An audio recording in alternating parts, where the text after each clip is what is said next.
Steedman Architectural Library. We are pleased to continue our collaboration with the Society of Architectural Historians St. Louis chapter and host this lecture series. Before we begin, please ask that you mute all your devices.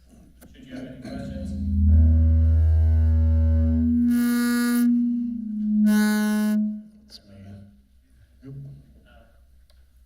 after our lecture, I will pose your questions to John Pellarin. And now I'd like to introduce John C. Gunther, FAIA Lead AP, President of the Society of Architectural Historians St. Louis chapter. He'll introduce our speaker for this evening's talk.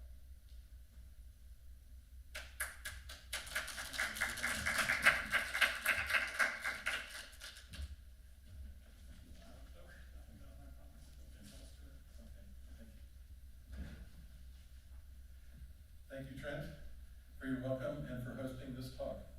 Please know how appreciative we are to the St. Louis Public Library, Steedman Architectural Library, for our continued collaboration for our lecture series. It is my privilege to introduce our friend and colleague and tonight's speaker, John Pellarin. John Pellarin is a retired National Park Service Ranger with 36 years of service.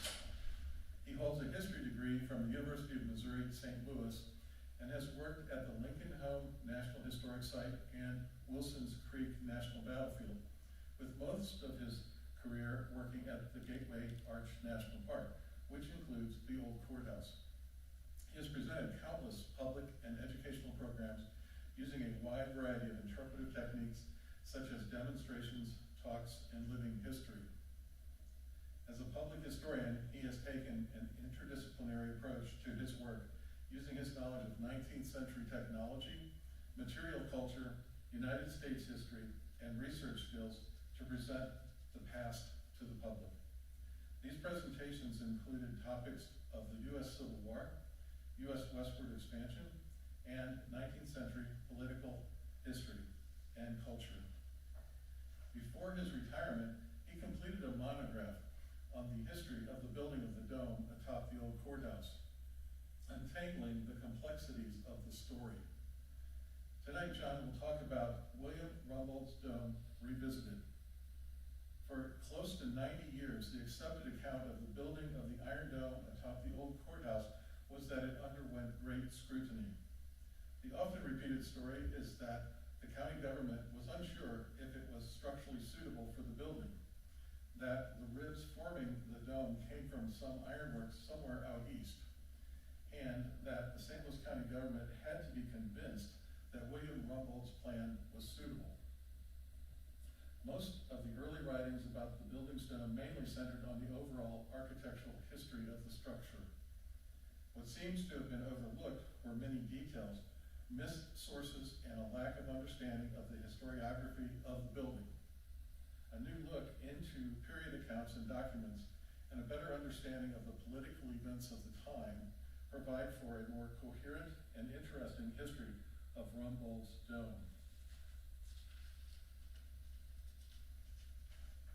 And now, please welcome John Pellarin as he presents William Rumbold's Dome Revisited. John?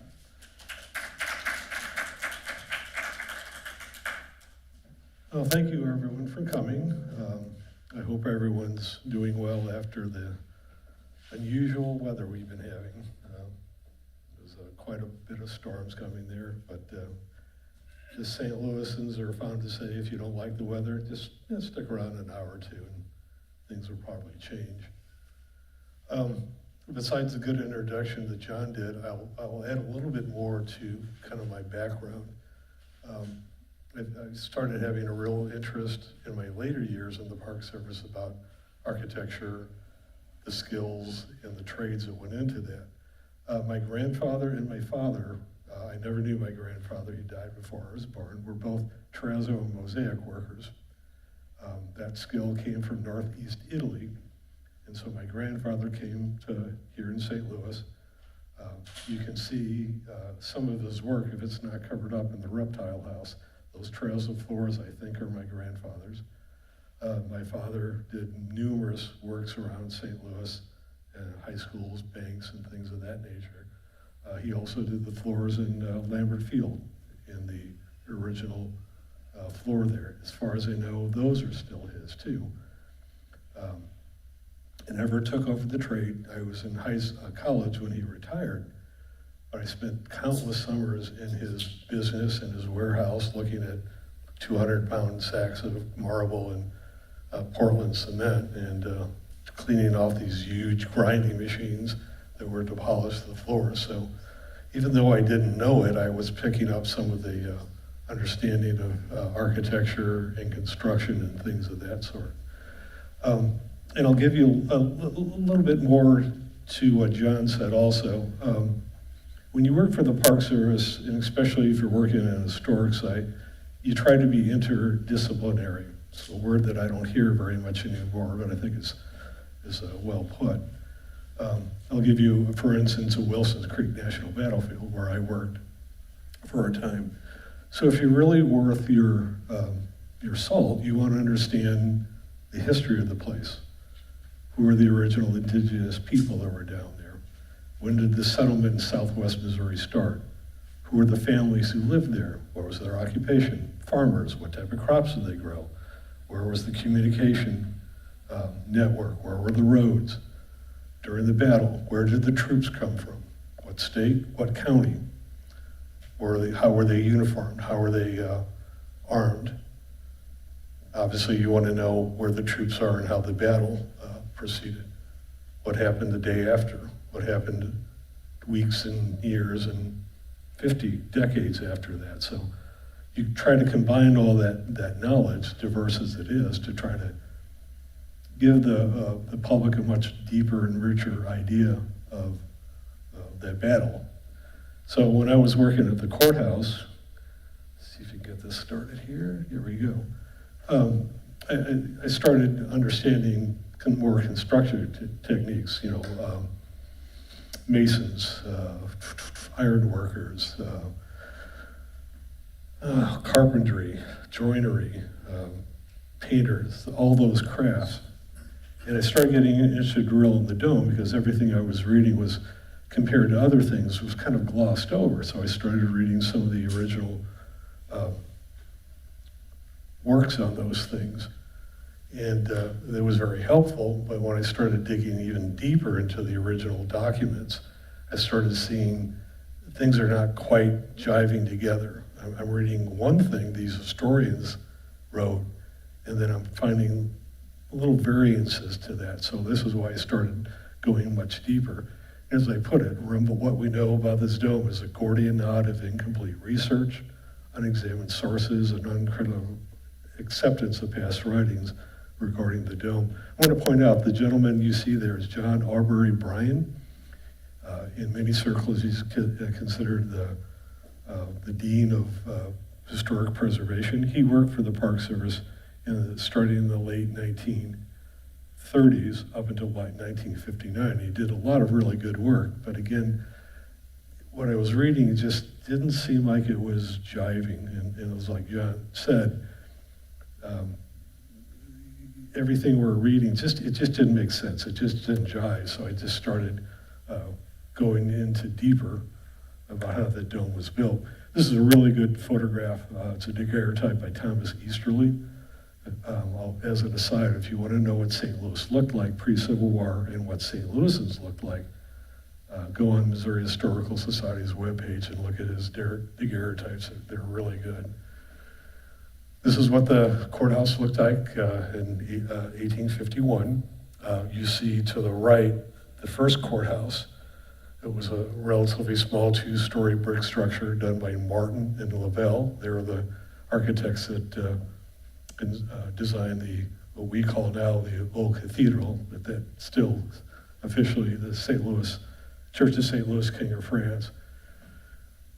So starting about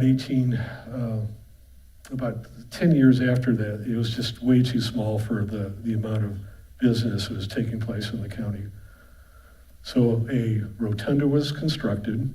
This was done under Henry Singleton, another well-known St. Louis architect, with a octagonal base, and on top of that, a wooden frame dome. If you look to the very far left, you'll see two small windows. That's the west wing of the building, so that image captured that. There was a small wing on the south side and to our left, and that's facing Market Street.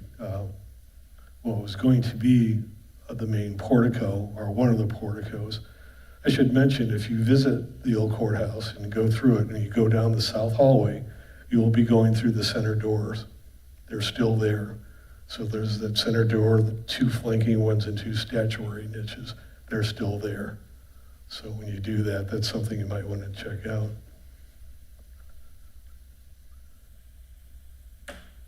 So I'm going to pick it up in about 1851. This is when Robert Mitchell became the architect and supervisor of the courthouse. He lived in East Kirkwood, died in 1863, had a terrible accident. He was coming back from England, and he was on the Anglo-Saxon. It was a steam-propellered ocean-going vessel, and it ran aground, I think, in Newfoundland, and he died through that. I don't think his body was ever recovered. But you can see a really good sketch of what was the goal to get the courthouse looking like. So you can see the east wing is gone with that porticoed east wing. The north and south wings, you can only see the north one here extended out. And on top of it, they're going to build a Renaissance Revival dome. And so that's what Mitchell was working at until he got either let go or fired in 1857. This was due with some stonework that was going to be paid, and apparently Mitchell thought there was overpayments. At that time, you were measuring the stonework, and that was the basis of your payment. And he disagreed and said, no, this is an overpayment. And apparently they had a arbiter they found for the stonework mason. So I think that might have been one of the last straws. But again, that's what everything was being, that was the goal, to get Mitchell's. Now this is really interesting. The county government went through a kind of a real jerk, a real change. And you really won't find it in any standard histories of St. Louis. You won't find it in Neil Prim's Lion of the Valley. There was a change in the county government. At that time period, you had 3 court judges, not judicial judges, but the judges to administer the county government. And there was, in about December 1858, there was becoming rumors, and they ended up being true, just a very bad mismanagement of the county government. What we're talking about is incomplete court records, lax financial accountabilities, unauthorized spending without the okay of the county judges. They found about $170,000 tax default by the tax collector, which roughly is about $6 million today. So instead of St. Louis, instead of attacking it through impeachment, they decided just to do away with it. So what you're seeing up here is the legislature about them abandoning and stopping the 3-member judges, and now they're going to institute the Board of County Commissioners of St. Louis County. 5 men, 2 from the city proper, and the other 3 from various parts of the county. Probably the best known in there is William Tausig. Has anyone heard that name? Yeah, some has, yeah. He is a really interesting guy. Someone needs to do a book or a really good article on him. He was born in Prague, Bohemia, now the Czech Republic, studied chemistry and medicine, came to St. Louis about 1857, continued on with this practice, apparently did more learning into, he helped out during the cholera epidemic to help with the quarantine and what have you. Later became the mayor of Carondelet. Jump forward, he also became one of the managers to the Illinois Bridge project under James Eads. And he was with the project all throughout, managing it, keeping tabs of the finances and what have you. Along with changing it to, the state legislature said we're going to do commission two of what was happening in the last 5 years. So that's what the one on the left, this was the commission digging into and getting to the nuts and bolts of what had been happening in the county. Now, the dome. There was a gentleman by Thomas Lanham, who was the county architect. So he was going to take forward building the dome. It's not clear in my mind exactly what that was going to be, but I think I've narrowed it down. It's going to be cast iron. It might have been along a plan very similar to Thomas Walter's U.S. Capitol dome. Now, if you look, you can see those two black ribs coming up. These are not one continuous ribs. They're done in sections, bolted together. This one was going to be on the courthouse, I think probably a little bit more modest, but it was going to be still 24 ribs to it. And so I think that's what it was going to be by everything I'm finding out. They went ahead and got rid of Thomas Lanham. They brought him to, they said, give us a plan, how are you going to finish the courthouse and finish the dome? They looked at it, next day they fired him. And they hired William Rumbold, gentleman from Scotland. He had been working in St. Louis about the time after the Great Fire, which took so much of the riverfront down. And he had some good works in his portfolio. The St. Louis High School, the Graham and Newman building, which would have been on like 200 block of Locust, or I think it was Olive Street, which would have been on the old riverfront. You can see how there's no windows in there. That was during the demolition of all of the part of the Newman building, but all across what was to be Jefferson National Expansion Memorial. He also designed the second Nebraska Territorial Capital in Omaha.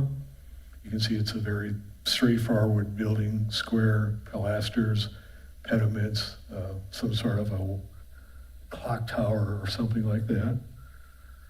He also did design for the Kansas Territorial Capital in Lecompton. He designed it, it was never built, but again, you see a square portico, pediments, very Greek, Roman, classic design. So when they brought Rumbold in, he started looking at what was going on, apparently looking at Lantham's design. And he basically said, and the newspaper said, Rumbold, would rather resign his office than rather continue work on a terrible deadfall. Pretty strong words. Have to remember too, this county commission was, they meant business. They buckled down to try to correct all the irregularities, tight financial safeguards and things of that sort. And again, Rumbold they hired him, and he certainly had a good portfolio. But they decided to go ahead and form a commission to check out Lanham's Dome and the suitability of the rotunda.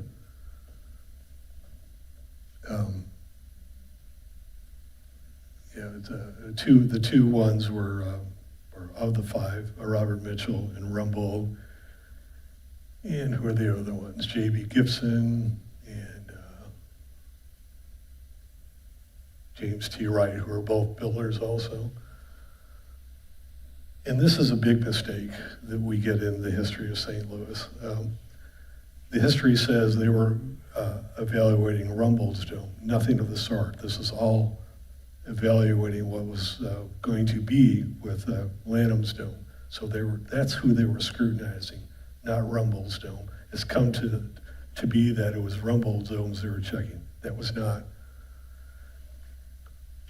So on November 24th, they came back with their findings, and it was a majority and minority. The majority opinion basically said, to quote, "We have concluded that the dome, Lanham's dome again, when completed with all of its faults, both in construction and design, manifold as they are, may be regarded as safe." Mitchell and Rumbold filed theirs. We pronounce the rotunda and the dome as designed and partially executed unsafe and dangerous. How about that? So how are you gonna work with that? Literally the same day they ordered Rumbold, said, because this is because they had confidence in him, said, come up with another dome design, make it lighter, check into how you might deal with the faults in the rotunda walls, and come back. Give us your design. And they did. He did something very dramatic. On the far right is a really fantastic photograph. He did a model dome. This was all done by the way of a firm called the Excelsior Ironworks, also called McFeeters and Pauley. They were the ones who were doing the other Lanham dome too. So that model is 45 inches in diameter, 26 inches high, and it's holding about 1,300 pounds of pig iron. And this was done in McFeeters and Pauley's ironwork, which is right there. It would have been at the corner of Clark and 8th Street, about where the present baseball stadium is right now. They liked it. They okayed it. And this was a demonstration. I think what gets kind of garbled somewhat in architectural and, to my understanding, in architecture and building engineer, you use the word test. And that's okay, but if in the regular parlance, when you say test, it implies doubt. And so I think the proper word is a demonstration. And this demonstration was not to, that's another thing, the people keep on thinking, the way the history has been written, that he did this because there was a great debate between these two domes. It wasn't. The county commissioners had utmost faith in him. They hired him. He had a portfolio of buildings. And so said, they were sold on it. So a new contract was set in January 19th of 1860 for a wrought iron dome. In parlance today, you'll see written cast and wrought iron, cast and wrought iron. Yes and no. Cast iron was used in some of the secondary materials, but the main materials of these arches or these ribs that Rumbold was going to do was wrought iron. And it was in his proposal, it was in his patent, and it's in the contract. So they had pretty good confidence in him. And here we go. What's the main structure made out of? Principal elements of the dome are 24 wrought iron ribs, each rib composed of 2 wrought iron T-cords. So think of an I-beam with a flange in the top, the web, and another flange on the bottom. This was just going to be a T-cord, and there are going to be 2 of them, and I'll show you what they look like. Strong evidence indicates that the 24 ribs were assembled at the Excelsior Iron Company at a factory between May 15th and June 22nd. Took only 38 days to do this, which is pretty interesting, pretty fascinating. And from iron provided by a company called Choteau, Harrison, and Valley, who were big iron producers. They owned Iron Mountain Works down in southeast St. Francis County, and a Phoenix Iron Company out of Pennsylvania. Quick question, and this might sound a little odd. Who has ever been into the dome of the old courthouse? You have, yeah, some have. Excellent, yeah. We used to do tours to the top of the dome, and I did my fair share of them. We kept the numbers small for safety and what have you, so I got to crawl literally and figuratively in there. I think a wise thing, our superintendent got together and said, do we really want to do this, take on the safety issues? So we haven't done it in a number of years. And there it is. There's Rumbold's dome. I should mention too, did I mention Laura? I didn't, okay. One person that helped me was a lady named Laura Johnson, a registered architect, historic architect too. She's worked for the Park Service before. She worked in some projects at St. Genevieve, our newest national park site. She worked at Whitehaven, Ulysses S. Grant, and she was working there during my last years in a project there. This presentation probably wouldn't have been available without her. She was so helpful in making me understand things that I didn't understand, like what is a cord? And she said, oh, it's the top of a truss. And I said, okay, I know what's going on now. So you can see the T-cord on the bottom. You can see the trellis work that was done by Harrison, Chateau, and Valet. You can't see the other T-cord because it's in amongst all the woodwork for the ceiling. But she did an excellent drawing of the rib over on the right side. It kind of flares out, then it comes a consistent 22 inches deep up there. And we had, when I found this, I was overjoyed with myself because there was written record of this. When the 24 ribs were up, they were up by July 4th of 1860. Robert Rumbold brought McFeeters and Pauley and some of the county commissioners actually up into the rotunda, up in amongst all the lattice work of the ribs, and had a small little celebration. And Rumbold said it, the iron and the trellises of the bands were rolled at the rolling mills at Chateau, Harrison, and Valley. The cords of these ribs arrived here on the 15th of May. I'll get back to that. And just as Mr. McFeeters, owner of the Excelsior Ironworks, all the iron used in the construction of the dome was furnished by his factory, with the exception only of the iron used in the construction of the iron bars or ribs, forming its circumference. So it's like, there it is. Those ribs were assembled here in St. Louis. And as a repeat of that, there's the rolling mills from our really good Compton to Dry, which is such a resource for St. Louis. And on this far side is an advertisement of all their work. Now, where did the T-cords come from? Rumbold said they arrived here on May 15th, so they came from someplace out east. There's one source said it maybe came from Pittsburgh, but reading a little bit more, I think they came from a place called the Phoenix Iron Company, which is just north of Philadelphia. And John Griffith was a really a remarkable inventor. He invented a process for making T-beams or I-beams. That's it on the lower left. But he could also make T-cords. Look at the upper right. So, and they already were apparently having some business with him. I think that's where the T-cords came from.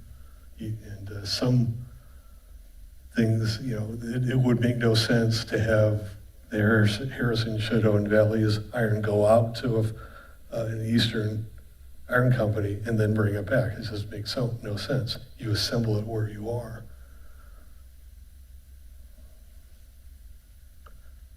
And there it is. Those are the inner domes. These are the inner dome ribs. It's kind of hard to see, but they're marked by the Phoenix Iron Company with the patent date. Those are 24 I-beams that make the lower one. There's also a couple other ones too. One is a 12-inch deep beam that's at the staircase as you go up into the 5th level, and that's marked with them. So there's some really good proof there. Amazing guy. He also patented what was called a 3-inch ordnance gun made out of wrought iron. Up to this time, cannon were made out of usually bronze. Sometimes they had weakness in it. He found a method to make a very good, sturdy cannon, 3-inch ordnance rifle. It was probably one of the most best cannon that the Union armies had. If you go to some battlefields, you see on the face of the muzzle, PIE, Phoenix Iron Works. Came in at about 800 pounds, but it was actually a little lighter than a lot of the other cannon they had. This has never really been revealed.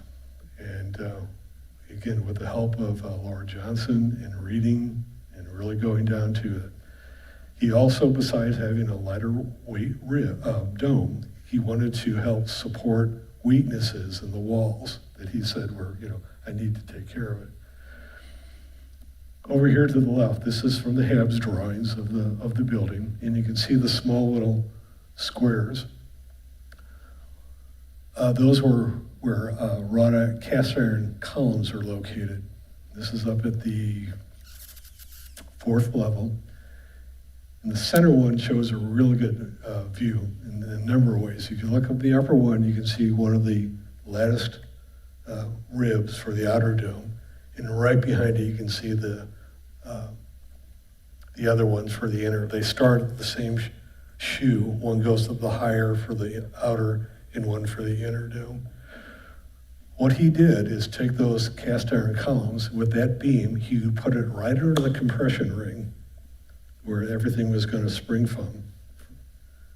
So that was going to carry some of the partial weight of that dome, bring it down to the 5th level, and then bring it down to the 4th level. So you can see that's one continuum set of pillars. And Laura Johnson really helped on here. In these rectangular soffits, I never got to see that. They weren't working on those when they closed the courthouse, but she claimed, I think I know what's in there. She basically thinks that there is a beam that goes across from the wall to the top of another iron column. So what they're doing, they're taking some of that weight, bypassing it, bringing it down to here, putting the load back on the wall and back on iron pillars.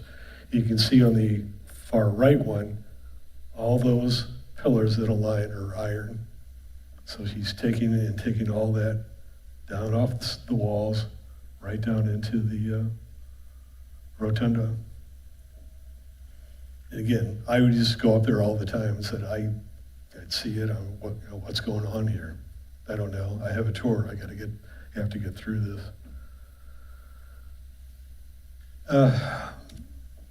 John Bryan brought this up. There was a long, I'll call it a myth, because I think that's what it is.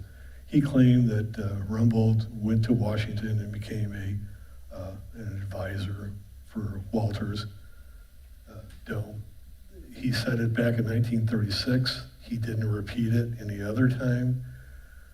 I couldn't find any reference to it. I think it's just who maybe some older character in St. Louis said that or heard that when they were a teenager, who knows? But I don't think there's anything to it.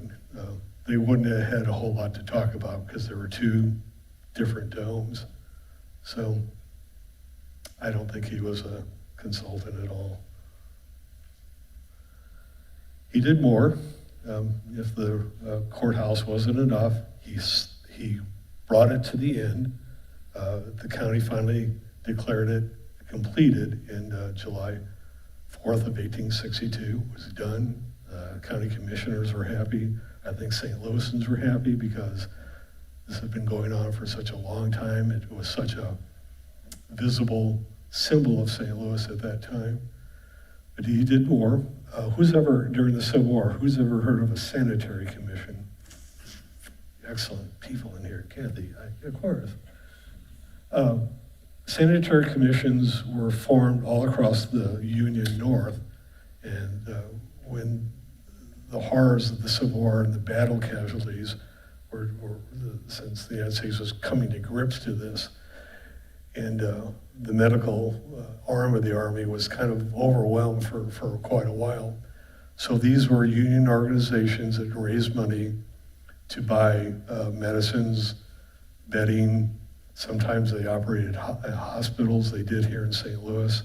There are big ones in Chicago, New York, Philadelphia, St. Louis. So in 1864, between May 17th and the 18th, there was the Mississippi Valley Sanitary Commission. It's an actual photograph of one entrance. The one to the right is from a song sheet that was written about it. You can see it was located on 12th Street between Washington and Owl Street. You can see it, there's a center, like octagonal structure. It was about 75 feet across, pardon me, and about 55 feet tall. It was open for a month. They raised some $550,000, a really good amount,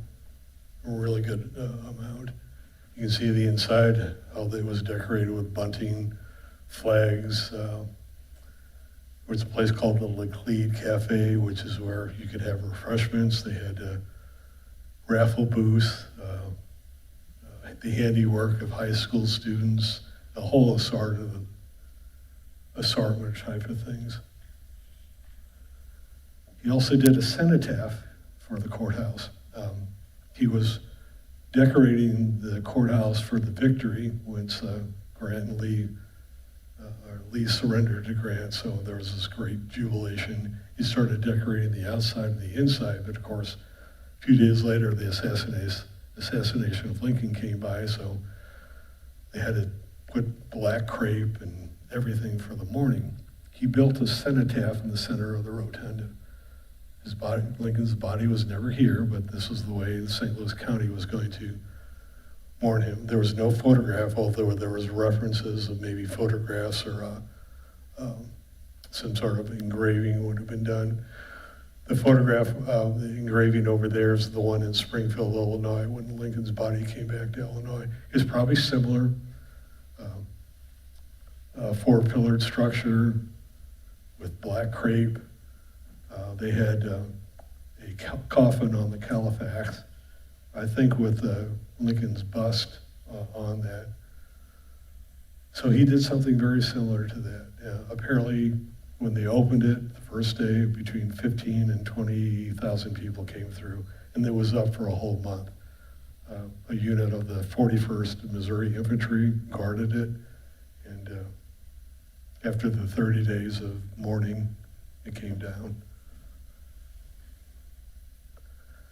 He also worked on this famous structure, what we call in St. Louis the Lunatic Asylum or the St. Louis Hospital. It's a very good photograph, done in the Italianate style. 5 pieces, the large center one, 2 wings, and wings on the far end, and with another rumble dome on the top. Now it's part of the St. Louis Forensic Treatment Center, still in business, still using. Unfortunately, he died in 1867. He died of irritation of the bowels. What is that? It could have been an infection, cancer, something of that sort. This is his monument up in Bellefontaine Cemetery. William Rumbold, architect. It's a very tall, impressive structure. And this is kind of my conclusion. What we know about Rumbold Dome. It's a wrought iron dome, no doubt in my mind. Cast iron, secondary, but it's a wrought iron dome. It's in all the major documents. And the building of that model is not really a convincing test. The commissioners were sold on his design, and they ordered it. So where this came about, I don't know. I think it was just garbled understanding.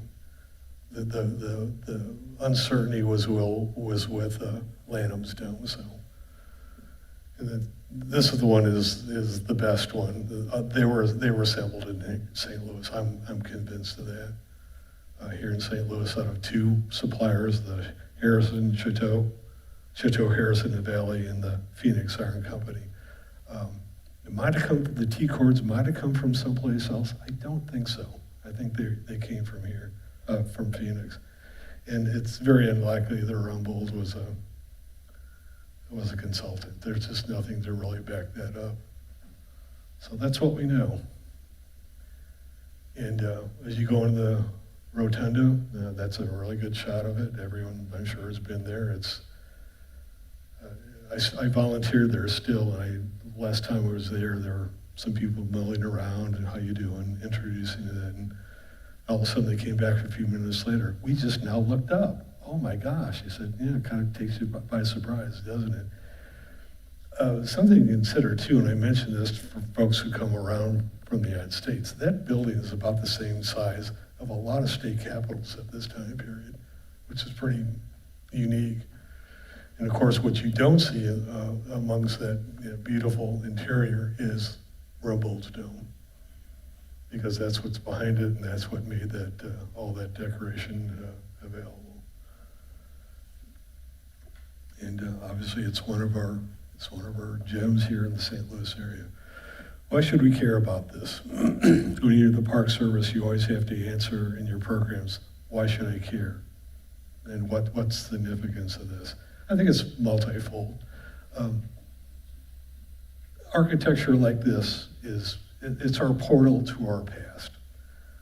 It's the real thing. You know, you can come to a library like St. Louis Public Library, do a deep dive into any subject you want. But with history, places have power. We call it in the Park Service the power of the power of the place. You know, you can read about it, you can marvel it on the printed page. When you get there, you go into a different dimension, so to speak. We're at small, we're at large. You know, you could be talking about a small 1870s farmstead in St. Charles County and Monroe County, Illinois. They still give us pathways in understanding the past. And this is a much better story, and I think a much more likely story of how Rumbold's dome was done, because it's marvelous. I'll give you a couple of statistics real quick.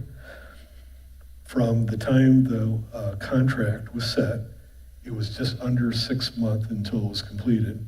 When the T cords came here, it was 38 days until all the ribs were done, and 48 days until they were all installed by July 4th. Rumbold knew what he was doing, and it went by really quick. So, thank you very much. I think we got more than enough time, and thank you for your attention. I really appreciate it.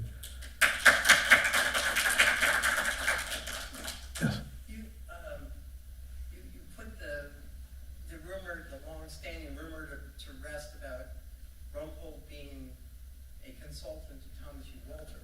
Right. Was there any? By the way, Walters was off the project. It came, but he was the main one. Montgomery Meigs was the one. Montgomery Meigs, if you know anything about him, he did the aqueduct in D.C., and he was an old, hard-nosed Army guy and got things done. But anyway, yeah. But was there any relation, I mean, was there any consulting by Thomas U. Walter to Rumbold? No, Relationship at all? I didn't find anything, no. Okay. No, there were two different domes. As a matter of fact, Rumbold mentions that in his patent. I'll quote it from you if I can find it, and I think I can. Bear with me. Large metal domes have commonly been constructed of sectional beams, cast iron bolted together, and with an auxiliary supporting cone or framework. So Rumbold knew it.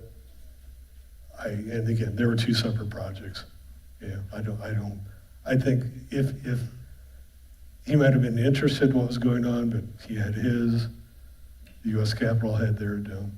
What about the old lunatic asylum dome? Was that, how did that relate to? I haven't been up there. Rumbold designed that too. We went there on a field trip, and they still have field trips there, by the way, and I just can't remember how it was constructed. I assumed it was very similar. He didn't have to make it as large, obviously, because that's a much smaller dome. But I think he designed that too, as far as I know. Yeah. You designed the whole building. Once again, I thought you designed the whole building. Rumbold. Yes. Oh, yeah, and that's it, the St. Louis Asylum and the old courthouse are the only two things we have left from him that I'm aware of, yeah. Anything else? Yes, sir. I have a couple questions. One, what year was it when the city kind of divorced? 1875, 76, 75, 76? that was the division. And I think all what was happening from from the county court to the commissioners, I think people were remembering that. Of course, this is right on the cusp of the Civil War. And so I think the collective memory forgot about it because the war was taking up so much of the nation's time. But I think when the divorce happened, I'm sure they were saying, yeah, back when they changed the county court to the commissioners, here we go again. So I think that might have played a part in some of the people's thinking in the divorce. Yeah, and then the other question, I seem to recall from years ago when I was doing some graduate studies, Okay. that there was some difficulty in raising funds, whether through the Eastern bond markets or whatever it was, to build the courthouse or finish the courthouse, which suggests that the East Coast still kind of looked upon St. No, Louis as a big risk. No, I don't.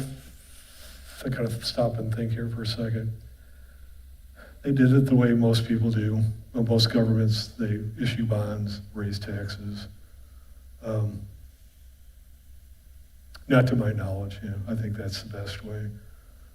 St. Louis is still an upgoing things. We're a good risk, I think, But I don't recall reading that, I defer, Yes? How much of the rest of the courthouse building, not the dome, how much of that was Rumbold's design? Because the first picture you showed, it's all. Catawampus, It's kind of a mess. Cato, yeah. How did it get so He had to finish both extensions to the north and south, the ones facing Chestnut and Market. So he had to expand that out and do the finishing works, for lack of a better term. So he had to do that too. That was on his short list of doing things. Yes. Anything else? Yes, John? The proportions are really beautiful and grand, and when we see this photograph with the high rises, we sort of lose sight of what it was like when it was originally completed. And I believe it wasn't until 1894 in Union Station with the tower that this height was surpassed. That's it, yep. So one can only imagine the awe-inspiring nature of this in that time period. Yeah, and Channel 9 did a wonderful thing about, landmarks in early 19th century. That was one of them. You'd go to the city morgue, you'd go to the courthouse, you'd go to the library. We've got a fabulous one here. Those were the civic things. Today, they're sports stadiums, they're shopping malls. All those shopping malls are going to the, by the wayside. But yeah, during this time, yeah. My wife, by the way, who worked for the Park Service, helped me do the slide and said, oh, that's the one. Because again, with that kind of cloudy background, it really stands out there. And again, in comparison with the taller buildings we have now. Who else? Yes, sir. The roof cladding, was it originally copper? It was originally copper, yep. They took off the original copper, if I remember, in the 1940s, and recoppered it. So this one up there is probably at least the second copper roof. Might be, I would have to go back and look, but yeah, it was originally copper. So when it was first up, it probably had a much, copper look to it instead of the oxidated. But did they ever consider, St. Louis and the king, did they ever consider a gold? For the dome? Yes. Not that I'm aware of, no. No. Not that I'm aware of. Anything else? One. Sure, come on, this is great. I love it. Reminds me back of my rangering days. Anyway, well, thank you all for coming, very much appreciated. I'm glad you all weathered the storm, literally and figuratively, yesterday. And again, I would encourage everyone to go there now that we have new exhibits and such. Yeah. Yes. Can you go back to the tombstone in Belfast? Yes. I'd be happy to. The center, obviously, of the obelisk, what is that? Is that just? Yeah, in the center? Okay, hold on to get my pointer here. Right there? I looked at it too, and I took a photo of it, and I did a little research. It's a torch turned upside down, representing someone's life being extinguished, a rough translation. Yeah, Google it, I think you can find it. It's like the light of someone's life being, it's gone now. That's the best I'm gonna do. Okay, thank you very much. I appreciate your time. There's a lot of things you can spend your evenings a whole lot of ways, and thank you for spending it here. I appreciate it very much. Thanks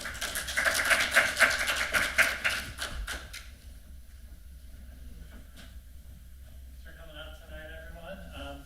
We'll resume the Steedman lectures later this year. First lecture in fall will be Robert J. Moore, senior lecturer at Washington University at the Sam Fox School, retired public historian for the National Park Service and vice president of the Society of Architectural Historians, St. Louis chapter.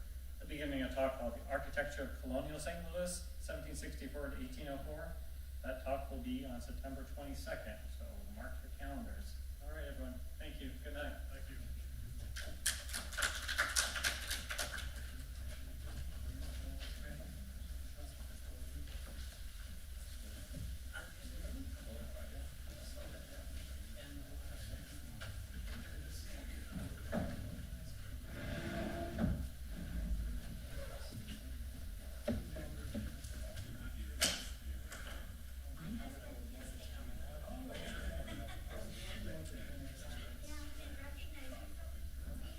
I was gonna ask you a question.